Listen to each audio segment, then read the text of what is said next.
Alex, thanks for joining us. Big release by Paul last Friday in terms of news for supporters to digest. What can you tell us about the release, and is there any more that you'd like to expand on it? Yeah, I think if you look at the journey since Paul purchased the club, a lot's happened, a lot of progress, both in terms of investment into the club, but also into its infrastructure, staffing, and the general culture. And I think as a club, we're at a real sort of poignant moment where we've got the football regulator on the horizon. That means some change, particularly around what we need to be doing. And one of the things that's required is a really clear business plan. So we're in a position at the minute where we're looking at strategy, and we really see that being 5 key areas. So football, facilities, finance, brand, and the city. And at this moment in time, we're really looking at all 5 of those in great detail and saying, how can we take the football club on to the next level? And obviously, football is a very fluctuant model. It's got peaks, it's got troughs. And I think what we're really keen on doing now is saying, how do we take the football club to the next level against a landscape where the city is having significant change, significant investment, and Cambridge is a really exciting place to be. We'll go through each of the 5 areas and start with facilities, because I think that's probably the area, the stadium, which interests supporters the most. Mm-hmm. Paul said that, he mentioned how we're going to be pausing on the current plans to redevelop the stadium and that relocation isn't necessarily off the table. It probably comes as a bit of surprise to fans. So can you explain a little bit more about why those decisions have been made? Yes, we spent a lot of time in the last 18 months, a lot of my time personally invested into looking at how we can redevelop the Abbey. I think first and foremost, everybody loves the Abbey. It's a spiritual home of the football club, and our intention has been to stay here. Now, as we've gone through the process of looking at redevelopment, the Abbey site has got its constraints in so much as the size and shape. You've got the brook, you've got Newmarket Road, you've got the housing and the allotments. So it's quite a long site, could do with being a bit wider. We wanted to get to a minimum of 12,000 capacity. We've done a lot of modelling. The data shows that stadiums that are either new stadia or fully redeveloped stadia have a 40% uplift in crowds. If you look at where we are as a club over the last 4 or 5 years, we've gone from rates of circa 3,500 to 4,000 to 6,500, 7,000. We were even 7,500 here last week against Barnet. So building a stadium here at the Abbey, which is for 12,000, potentially may not be big enough in the first stage. We've looked at expanding the south stand. We've looked at what we can do here with the main stand as well. And the position we got to was essentially we would redevelop the Havin and redevelop the NRE. And the budget we were working to meant that we're having to make lots of compromises. And whilst we would have improved capacity, we'd have improved facilities, we wouldn't have been getting what we wanted and potentially what we're going to need in the future. The return on investment modelling that we've done is 20 years. It's a significant amount of money, tens of millions of pounds to get there, to get to a facility that's possibly not going to be fit for purpose at the time and have a significant return on investment model, which is not particularly appealing to sort of owners and investors. So in the last few weeks in Cambridge, you'd have seen the increase in government money that's coming into the city. We've got the Cam West Oxford rail link that's going ahead. News last week of potentially another railway station out towards the Marshall site. And there's lots of positive conversations going on. There's going to be more people living in Cambridge in the next 10 to 15 years. So we're really just pausing and saying the landscape has changed completely. Nobody expected this when we started the journey 18 months ago. What potential other opportunities are there, whether that's different sites, whether that's collaborations with funding partners, be that city-based or maybe slightly wider afield. And we're not saying we're not going to redevelop the Abbey, but we're just saying at this moment in time, the right thing for us to do is just to stop, explore those options. But ultimately, we need to do the right thing for the football club, not just now in this moment, but for the future generations. So that may mean moving, it may mean staying and redeveloping in a slightly different way or with slightly different partners. But for now, the right thing to do is to stop, explore all options, and then we'll update fans naturally as we go through that process. And on finance, Paul mentioned his willingness to try and bring in new investors or at least a new minority owner. Is that something new, or has that been in the works for some time, that thought process? Yeah, so Adam Webb left us just over 2 seasons ago. He left and took on the ownership of St Johnstone. So Paul and Mark moved from a 70-20-10 model to 75-25. In that period, the cost of competing in League One, League Two is rising significantly, as we know. The amount of money that they're having to put each year is going up and up. Naturally, they're keen to share that with a third party. If you look at what Paul and Mark have done over the last few years, they've invested over £20 million into the club, purchasing the Abbey, redeveloped the training ground, and naturally ongoing costs of the business, improved the matchday experience here in the short term as well. And I think this is the first time where we've come out and said, look, we need to bring somebody else to the table, somebody who can help us on this journey. And I think the other key message to supporters is we're doing this because we don't want to stand still.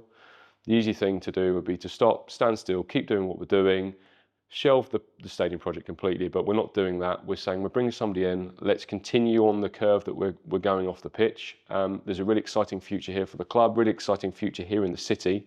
And look, we're going in a different direction than we thought, but we're not going backwards. And on the football, happy with how things are going this season? What can you tell us from your point of view in terms of how the football's going? Yeah, so when we've been looking at football as part of this wider strategy piece, there's 3 areas for us. So the first team, the academy and the women's team. I think from a first team perspective, we're about where we thought we'd be. When we made the changes we made last January and February with Neil coming back and Bonds, it was always really with one clear goal, which was not to be relegated if we went into League Two, into the National League. We feel we've done enough so far to help hopefully ensure that doesn't happen.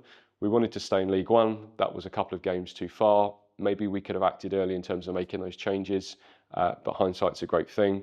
If you look at where we are in the league at the moment, a few points off the playoffs, a few points off the top of the league. We've got a squad that is still aging. We want to develop it. We know it's going to take 2 or 3 transfer windows. There's funds there to do that in January. But ultimately, we're going to be signing players who are fit for the model that we're trying to build, good injury records, going to add value to us and make a long-term contribution. We know we've got a great manager in Neil. Bonds has come in and done a fantastic job. And it will take a bit of time. We think we'll be stronger in the second half of this season than the first, naturally, because the teams had to gel. But we got to the 3rd round of the League Cup, through in the EFL Trophy, 2nd round of the FA Cup coming up at the weekend, and who knows what could happen there. And a league position which is competitive. Excellent defence, brilliant home record. We know there's improvements to be made on the road and in terms of attacking prowess. And on the academy and women's side? Yeah, academy, we go back to Tiverton tomorrow evening in the FA Youth Cup, which is very frustrating for them to have travelled all that way. We've got really strong under-18s this year. Again, it's very cyclical when it comes to the under-18s. It will take time, a cycle to bring players through. We think we've got a really good group. We're really hoping for a positive result tomorrow night, and then on to Derby, doing exceptionally well in the Youth Alliance League, the top of their division.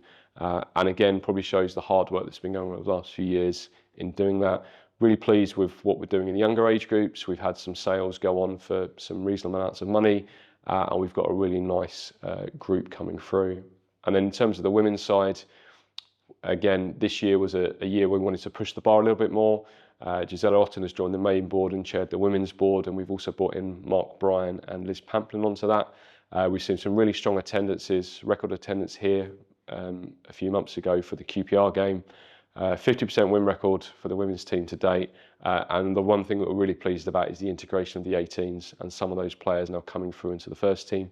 We know we need to add a few more players, but on the horizon, we're really keen to look at and explore what does taking the women's team to the next level look like in terms of facilities, supporter experience, but also how can we get into the top half of that table, and how can we be pushing for that next level. So a project that we're working on and hopefully will come to fruition in the summer. And on brand, I know that it's wider than just the club crest and that change, but it's been 6 months now. How do you feel it's been taken in and integrated into the club and adopted by supporters as well, I guess? Yeah, I think everybody, certainly internally within the club, really happy with what's happened. There's lots of different metrics to look at. Our social media followings have increased. Our engagement in terms of video content has increased. From a retail perspective, our sales have been spectacular. Huge credit to Gareth Daniels and his team there. But there's lots more we can do. We haven't really developed the secondary identities yet. We still want to do a lot more around the history and the heritage of the club. We're working on a collaboration at the minute with the university around the rules of association football being founded here in in the city. There's a lot more we can do with that, and also a lot more we can do on an international level. But for now, really good start, and some exciting things to come from a retail perspective in the coming months as well. Really good collaboration with Romsey Mill and Fitzwilliam, the fourth shirt, which was well received by everybody. And we're already working on a fourth shirt concept for next year with a very exciting partner as well. Is that where brand falls into the overall strategy? Is that about trying to build those connections with the city as well, which is obviously that fifth sort of area? Yeah, I think it's sort of twofold. It's how can we build the brand here locally within the city of Cambridge, increasing its value, increasing how it's perceived, and the relations with all of the key stakeholders in the city, which naturally will aid us when we come onto the stadium project, wherever that may be. But it's also about how can we develop it nationally and internationally. We undertook the docuseries with CBS earlier on in the summer. That was really well received. CBS have come back to us and asked for a second season. We're not actually going to be pursuing that option. We feel there's some better options available to us, and we'll update supporters about that in due course. We'd also like to make the 3 episodes available for supporters to view, and we'll release information about that probably in the start of the new year. But it's also about the civic piece. How can we as a club become a huge player in the city? How can we be part of its future, and how can we be in the right conversations to help ensure that we're shaping it, not just physically in terms of stadia, but in terms of the programs that the foundation are carrying out, the work that we're doing on a civic level and on a community level. And that's been a real focus for us. Supporters may not have seen some of that in the background in terms of the work that's been going on, but lines into the city council, lines into the county council, the university. All of those relationships have been positively built upon in the last year. In January, we'll be launching United for Cambridge, which is a civic movement between the foundation and local businesses, where they'll be coming on board to help support the work we're doing in the community. That will take place at the Cambridge Arts Theatre, and we have a real endeavour to ensure that the foundation is at the forefront of everything we're doing, but also to take that up another level in terms of how many people we're engaging with, the social value that we're offering to the city, and ensuring that Cambridge United is one of the key brands here. Finally, what's your message to supporters? We've barely seen the drop-off in terms of crowds here at the Cladara Abbey this season, which must be pleasing and give you a lot of confidence and encouragement. Yeah, I think the Barnet attendance really sums up the moment we're in as a city and as a football club. Really good home record, which is something we've spoken about with Neil, about making the Abbey a real fortress and an enjoyable place to come and watch football. Supporters have been fantastic, from taking 5,000 to Fulham to the 350 odd that went to Barrow at the weekends. We can't thank you enough. And I think the key message to fans is there's some really exciting stuff building. We want to be in the mix come the end of the season, and we want to give you some great memories that you've been starved of in recent years. So let's hope we can win at Stockport and provide that in the short term, but also let's hope we can be in the mix come the end of the season.